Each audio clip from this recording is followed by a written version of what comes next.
We are the one, the light in the dark. One heart, one world, one spark. We are the one, together we rise. One dream, one voice, one sky. Hi, everyone. Welcome to another episode of Women Empowered Across the World. And this is our podcast. And I have the pleasure of our host today, Jackie Zaccoli, who runs the GEN Network, Global Impact Network. She's global, guys. I have Maria, who is from the UK, and she is all about creating boreholes in Kenya. And I'm Carol Witt, and I am global with the name just went out of my mind. The Youth Empowerment Program, YEA, Young Entrepreneurs Alliance, and the Youth Empowerment Program. And we have an amazing guest today, Lateefat, and she is going to come and share her story with us. And it's a very inspiring story. So get ready. Lateefat, come join us. Hi everyone, my name is Lateefat Odunuga. Thank you so much for hosting me here today. Originally from Nigeria, but now I live in New Jersey. It's a great privilege to be here today to share my story. But before I kind of dive into it, at the age of 7, I had the privilege of already reading 150 books. It wasn't a coincidence, but my father actually ran a printing company in Nigeria, and he printed so many books for different people. I used to get textbooks. I used to get like different kind of books to read, and his friend actually ran a bookstore very close to my grandfather's house. So every time I brunch there, and then I just get a book to read. I read Jack and the Beanstalk. Those were foreign books I had exposure to at a very early age. The people on the other end of my street, across the road, did not have the same opportunity that I had because they didn't have my father, or they didn't maybe their father's friends did not own bookstores. So growing up, I do consider myself as having that privilege of being well read, and after diving into the field of psychology, I started to kind of unpack so many things that go along across stories. And stories mean a lot, with my current experience here working in various psychiatric emergency rooms here in New Jersey. I keep seeing a lot of pattern that's kind of like almost the same, where children are not able to express the way that they feel. Children are not able to name the feelings of what they see accordingly. And there's also a kind of disconnect with some of these children and their parents, because in the world that we live now, a lot of parents are very busy. A lot of parents are doing so many things. So we don't have that balance, that work life balance with our kids.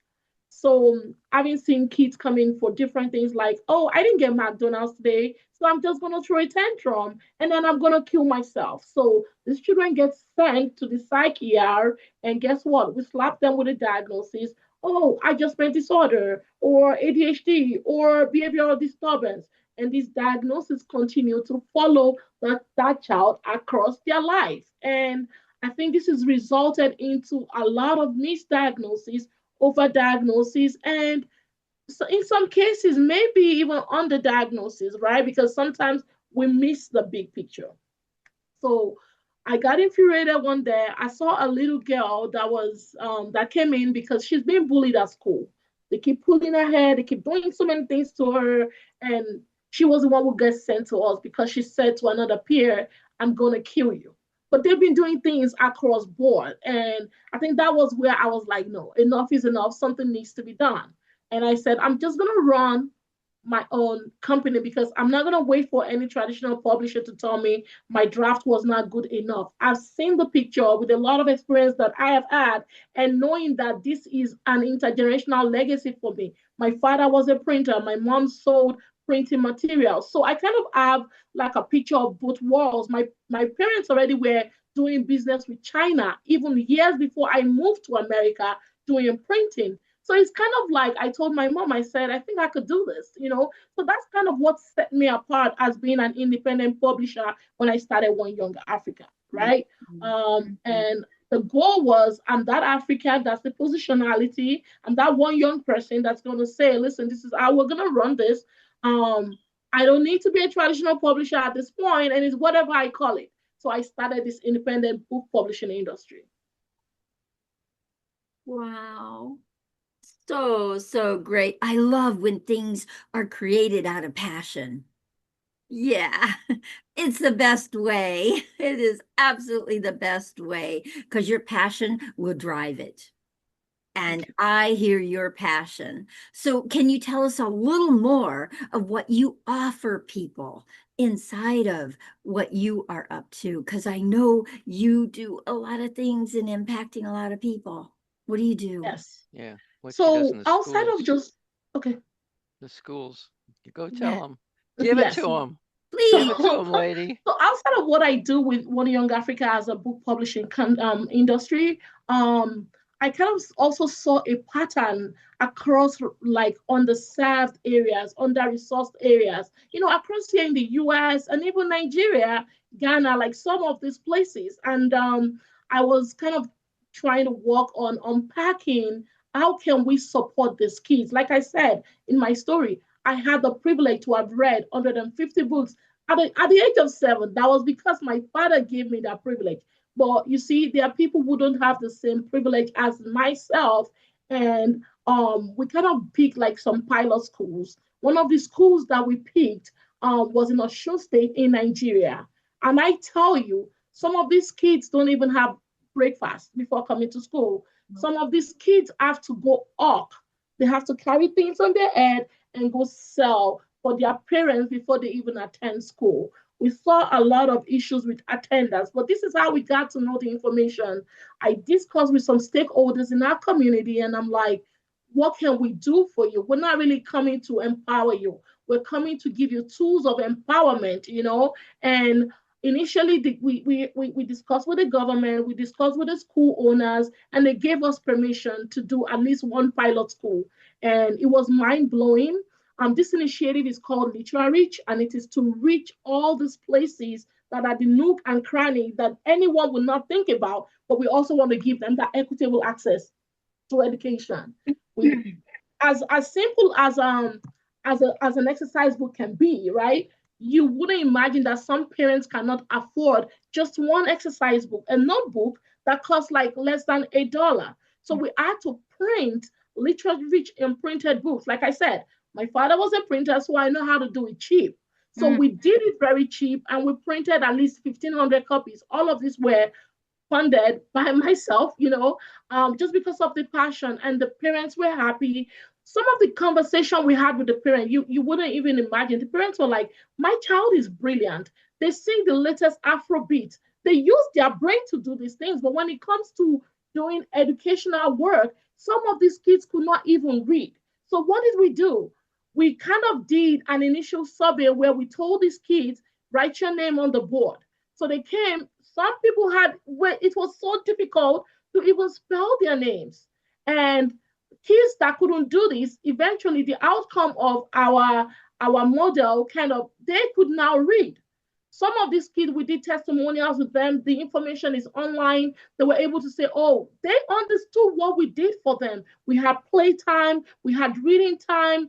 It was very, very engaging. And we dished out 12 national scholarships for this kid for a period of a year. Their parents were very happy. And this is not just only in Osun State. We've done other places, but right now we're still kind of working on moving and escalating this into an app, which I call the Literary Reach app.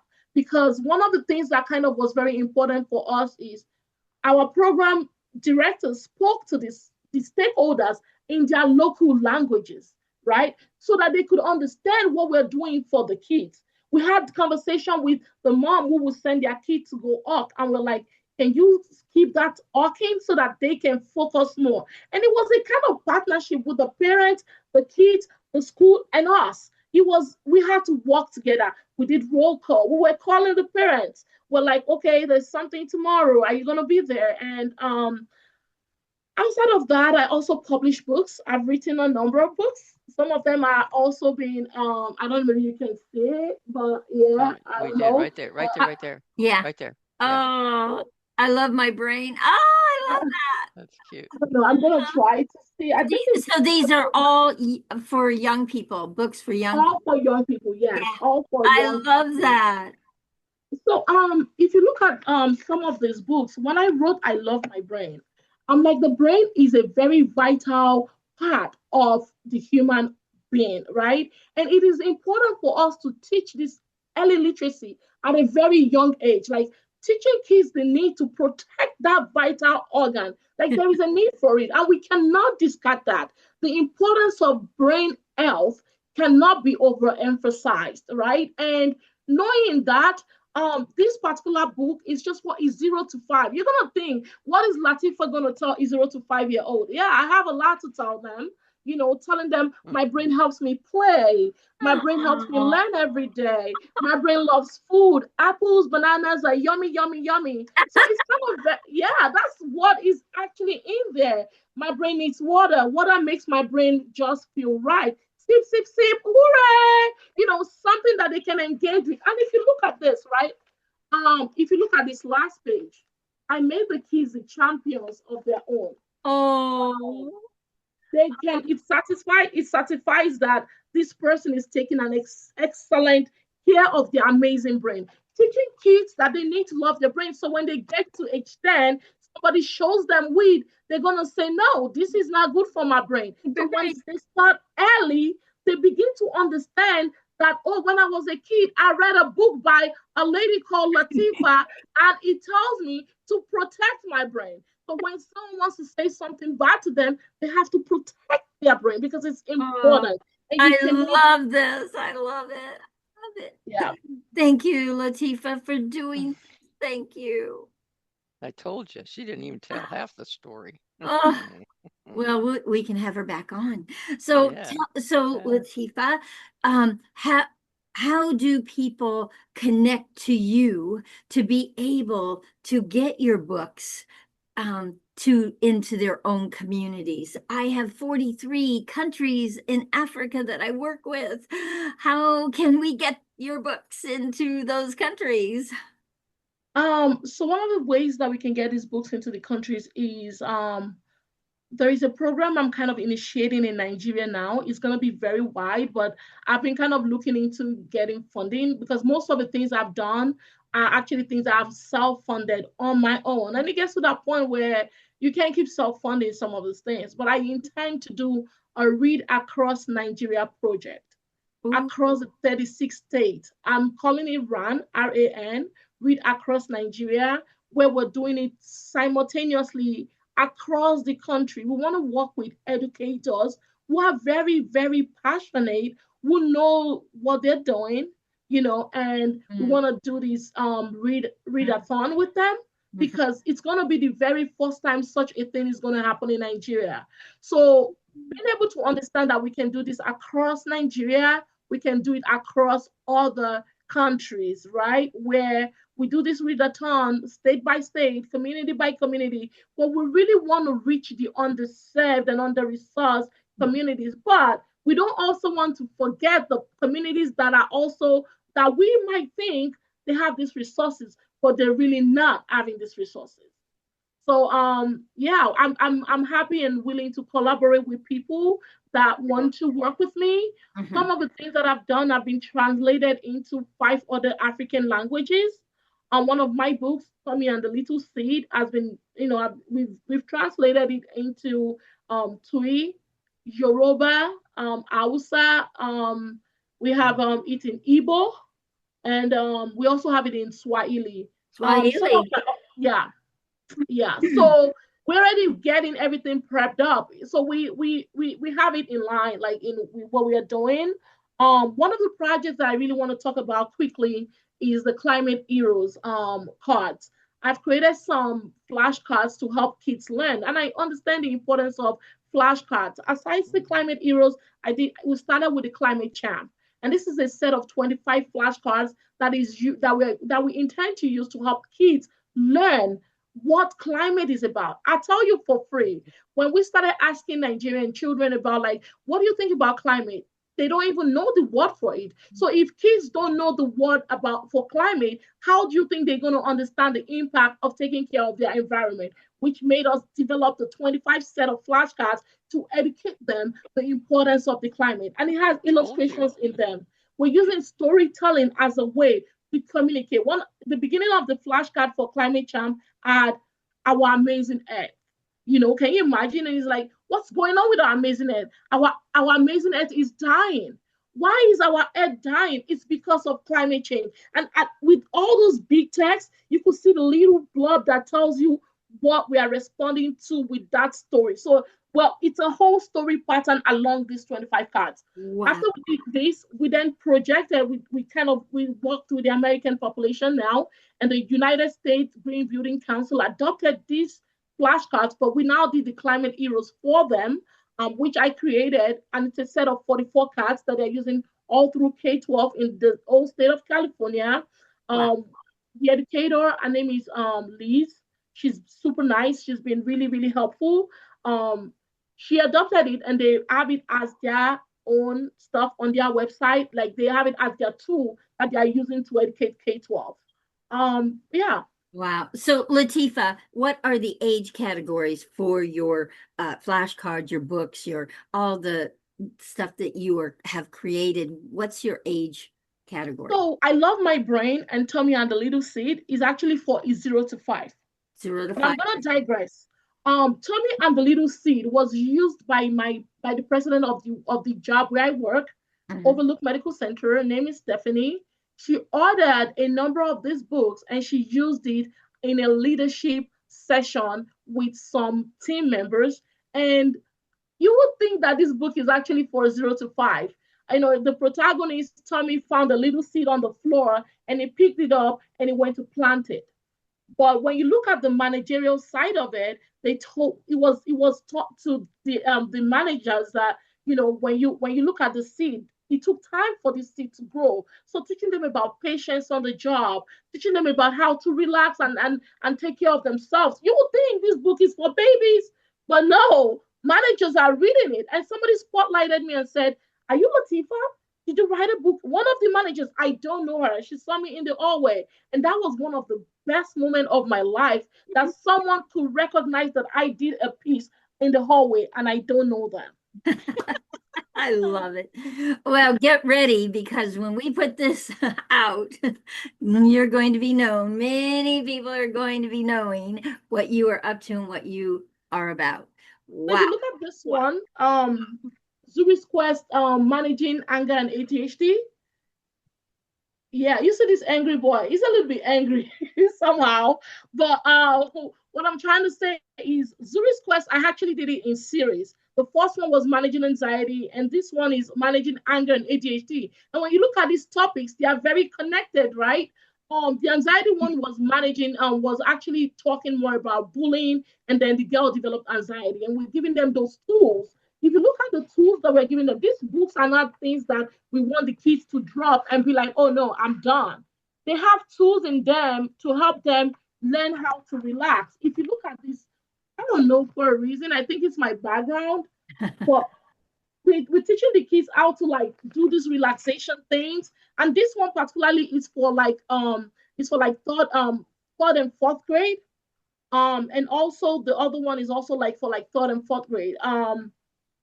Most of them are like for almost up to like maybe like from 2 years old to like 10 years old, because that's the point. That's the critical point where they need to learn these tools. Yes, yes, I agree. Totally agree. Okay, we've got Maria. She has her hand up. Go ahead, Maria. What's your question? First of all, I'd love to acknowledge you for what you're up to. It's amazing. And what was going through my head were two or three things. One was you're preparing children from a very young age to know what is good for their brain and also what isn't. And so that's going to protect them as they come towards teenage, when they're encouraged to try this and try that and the other. Hopefully that will be in their brain, literally, protecting them, making them think twice or maybe 3 times before they try this or that or the other. And are you actually targeting it like that for maybe even teenagers, for, from guiding them from such a young age? And I really acknowledge you because, um, my grandson was using his it was a camera, but it was also a what do you call it? A game. I couldn't believe that there was a camera and a game, kind of connected. And what's that doing to their brains? That's what I worry about. And there was something the other day said, our children have been kind of captured, by technology. And I think what you're doing is you're pushing back in an incredible way.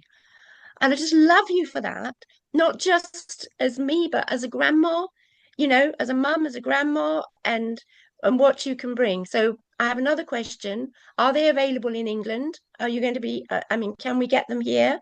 Yes, it's on Because Amazon, I'm so definitely it's in England. Absolutely, yes. great, Yes. fantastic, because I'm going to be looking out for them for people I know, especially a certain person who's got a birthday coming up, my grandson. And it's like, we need you. We need you so much with what you're doing. I've Yes. got connections to give you in Nigeria as well. Somebody who's doing something called Human Plant. I'll put you in touch with them. And also, if you're aware of Raleigh Chibuta, who has written a book called Ottilie Rose, which is all about being human. And I think, I really want to link you up with him too. And he's from Zimbabwe, having written, but in England. Very powerful. He had his book launched the other day where I was present. And so I'm excited for you. And I had to move heaven and earth to be on this podcast today. And it's always the way when I've moved heaven and earth to be somewhere, it's been really important, for me and even for my family. So thank you. Thank you. Thank you so Beautiful, much. beautiful, I Wow. shall be following your progress with great interest. Thank you. beautiful. I Well, so love it. we Oh get, my goodness. yeah. Chi You should have been here too, you because were a delight to Chi-Chi's in have on our Nigeria. podcast, dear one. You were an absolute delight to have on our podcast. So, so grateful for your passion and how it's found the voice in the world. And we're going to put it out there in the world way bigger, way bigger. So I have one more question for you, and that is, do you go on different people's podcasts and do guest speaking? Do you do that a lot? Yes. So one of the things that I did more recently, I created a whole program for an organization, and somebody saw me there and said, "I need this presentation in my church." And I tell you, I didn't ask the church for money. I'm gonna be very honest, but I think the church has paid me twice for that project, and they invited me back. And every time they're like, "We love your energy." And this program, I called it the Tree of Hope. And I used the metaphor on a tree to explain hope to people. I could send you the presentation. I think you would love it. Someone else has me booked for June 21 for the same Tree of Hope presentation. I don't talk a lot about it, but I go in there with the energy. I don't know if that makes sense, but yes, I love visuals. I love things to make people feel happy in a room.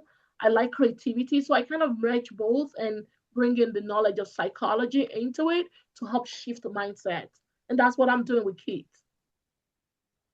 Would you I be love interested it. in doing this once a month for an hour forever? Forever. Don't you love forever? Once a month, but it's on a Saturday for an hour. You could have your own show, Yes, I am. because Yes, I'm going I'm to send out interested. a blast for that because there are about 12 women. If we each do 1 hour on one Saturday for that Yeah, month, yeah. the visibility will be amazing. And it really is, literacy is the key point of it. So look for that email. I'll be sending it out so that we can actually make that happen. Because, yeah, Wow. I haven't figured out how to use footsteps to brilliance with what she's doing. We I haven't know. quite done that yet, but Mm. because hers is mostly physical.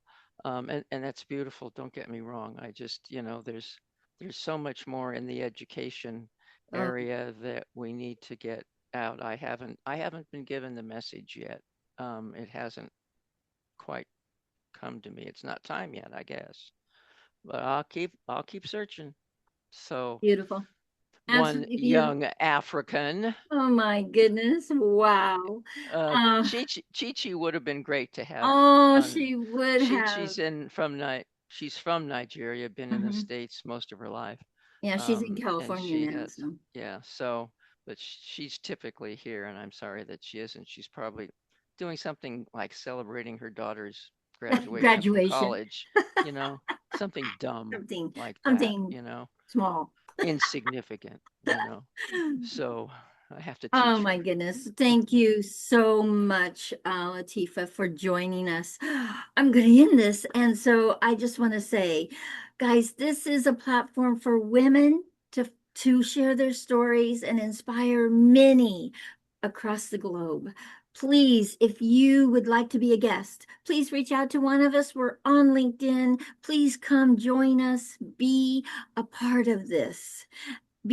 And this is really honestly, it's become a movement. So become a part of this movement. Really, it This is. is this is episode 77, I believe now.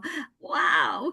And guys, if you really love these episodes, please share them. Please comment and please subscribe to us so that you can see every time we drop new episodes. And we do them on Mondays and we do them on Fridays. So thank you once again. And my last parting is please, we all deserve to thrive. Let's do it together. Let's do it together as a unified women's movement. Thank you guys. Bye, everyone.